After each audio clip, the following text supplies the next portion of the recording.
الرحمن علم القرآن خلق الإنسان علمه البيان عبس وتولى أن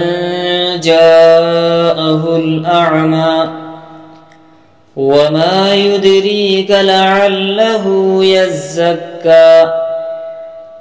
أو يذكر فتنفعه الذكرى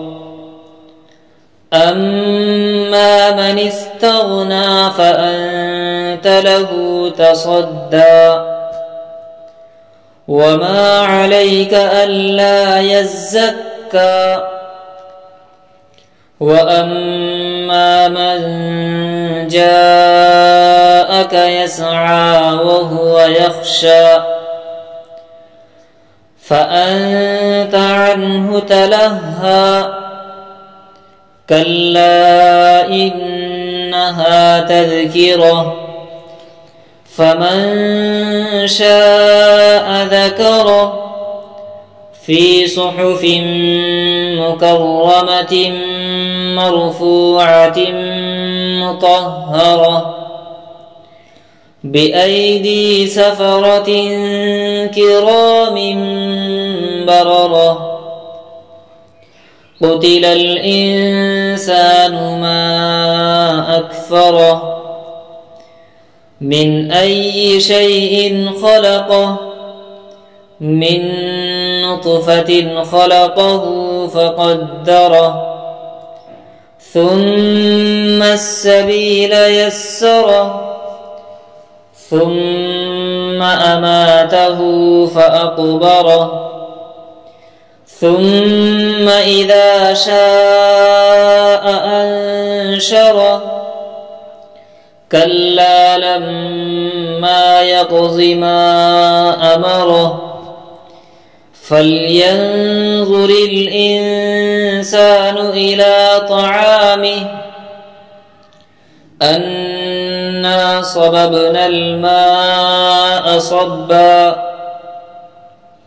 ثم شققنا الأرض شقا فأنبتنا فيها حبا وعنبا وقضبا وزيتونا ونخلا وحدائق غلبا وفاكهة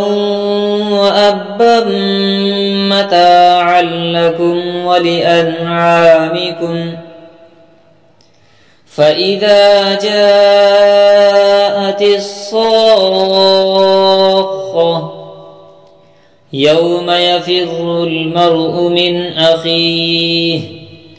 وأمه وأبيه وصاحبته وبنيه لكل امرئ منهم يومئذ شأن يغنيه وجوه يومئذ مسفرة ضاحكة مستبشرة ووجوه يومئذ عليها غبرة ترهقها قترة أولئك هم الكفرة الفجرة.